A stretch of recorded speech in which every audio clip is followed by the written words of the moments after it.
In country news, Chris Stapleton. Did you know that Chris Stapleton was born on April 15, 1978 in Lexington, Kentucky, United States? Son of a local health department worker and Herbert Stapleton Jr., a coal miner. Along with his older brother, Herbert, and his younger sister, Melanie, Chris grew up outside of Lexington, where his parents actively listened to the region's country artists.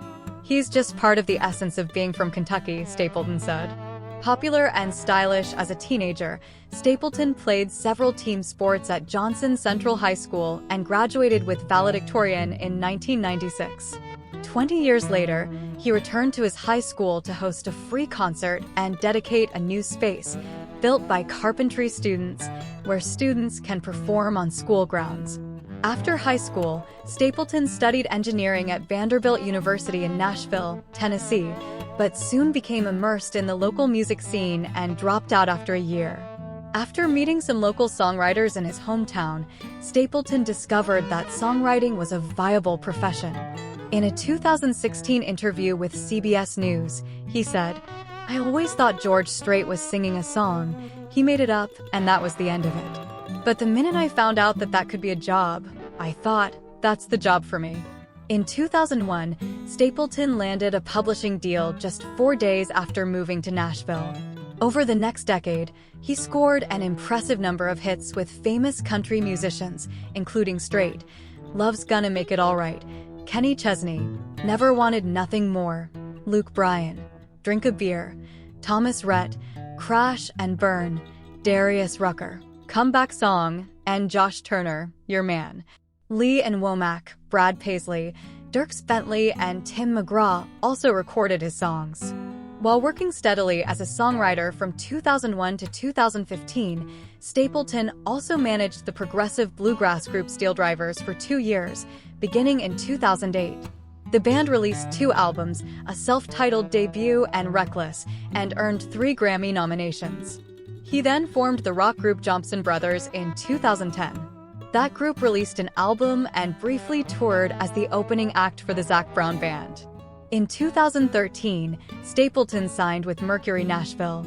Their single, What Are You Listening To?, was released in October but went nowhere, so the accompanying album was scrapped.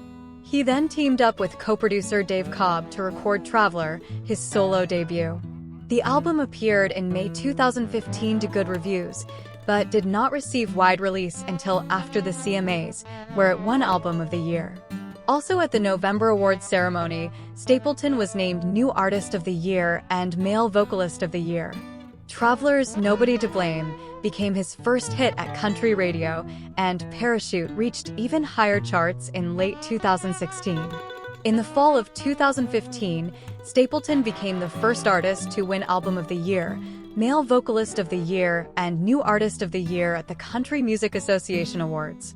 In 2016, the Grammy Committee awarded him 4 nominations and then 2 Traveler Awards, Best Country Solo Performance and Best Country Album. In 2018, he won 3 more Grammy Awards for From a Room, Best Country Album, Best Country Song for Broken Halos, and Best Country Solo Performance for Either Way. He also performed Wildflowers with Emmylou Harris to honor the late Tom Petty during the awards show broadcast. In 2022, Stapleton collected 3 more Grammy Awards. His 2020 album, Starting Over, won Best Country Album, while Best Country Song went to Cold, and You Should Probably Leave earned him Best Country Solo Performance. Later that year, he became the first artist to win Male Vocalist of the Year at the CMA Awards 6 times, beating George Strait, Vince Gill, and Blake Shelton. Stapleton met Morgan Hayes in 2003 when they were both working as songwriters. The couple married in 2007 and had 5 children and have been practically inseparable ever since. Morgan, a talented singer-songwriter in her own right, collaborates with Chris in all aspects of his creative process. She has You Are My Sunshine engraved on her wedding ring, and the couple often performs the song together on stage.